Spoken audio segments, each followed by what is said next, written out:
மன்னார் மாவட்டத்தில் முசலி பிரதேச செயலாளர் பிரிவில் வில்பத்து தேசிய சரணாலயத்திற்குள் பள்ளுக்கண்டல் புனித அந்தோணியார் ஆலயத்தின் வருடாந்த திருவிழா எதிர்வரும் 12ஆம் திகதி கொண்டாடப்பட உள்ளது. நாளை மறுதினம் திருவிழாவிற்கான கொடியேற்றம் நடைபெறவுள்ள நிலையில் ஆலயத்திற்கு செல்லும் பாதையினை திருவிழாவிற்காக திறந்துவிடுமாறு வலியுறுத்தி மன்னார் முள்ளிக்குளம் பகுதி மக்கள் இன்று கவனஈர்ப்பில் ஈடுபட்டனர்.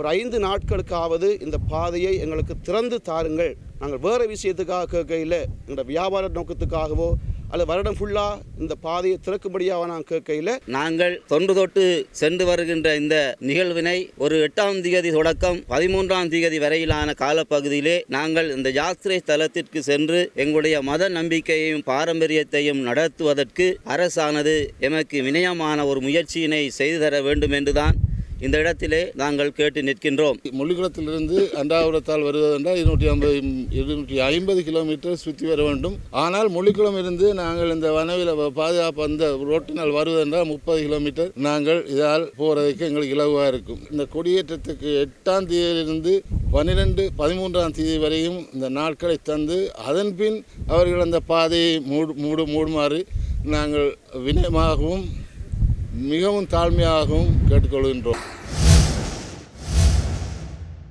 இதனிடையே உயர்நீதிமன்றத்தினால் கடந்த 2025ஆம் ஆண்டு மே மாதம் 2ஆம் திகதி வழங்கப்பட்ட தீர்ப்பிற்கு அமையவே குறித்த பாதை மூடப்பட்டுள்ளதாக முள்ளிக்குளம் வனஜீவராசிகள் திணைக்களம் நியூஸ் ஃபர்ஸ்டுக்கு தெரிவித்தது. குறித்த பகுதி தேசிய பூங்காவாக காணப்படும் அதேவேளை குறித்த வீதியூடாக மக்கள் பயணிக்கும் போது விலங்குகளினால் அவர்களுக்கு ஏற்படக்கூடும் அபாயங்களை கருத்திற்கொண்டும் மக்கள் பயணிப்பதற்கு தடை விதிக்கப்பட்டுள்ளதாகவும் வனஜீவராசிகள் திணைக்களம் தெரிவித்தது.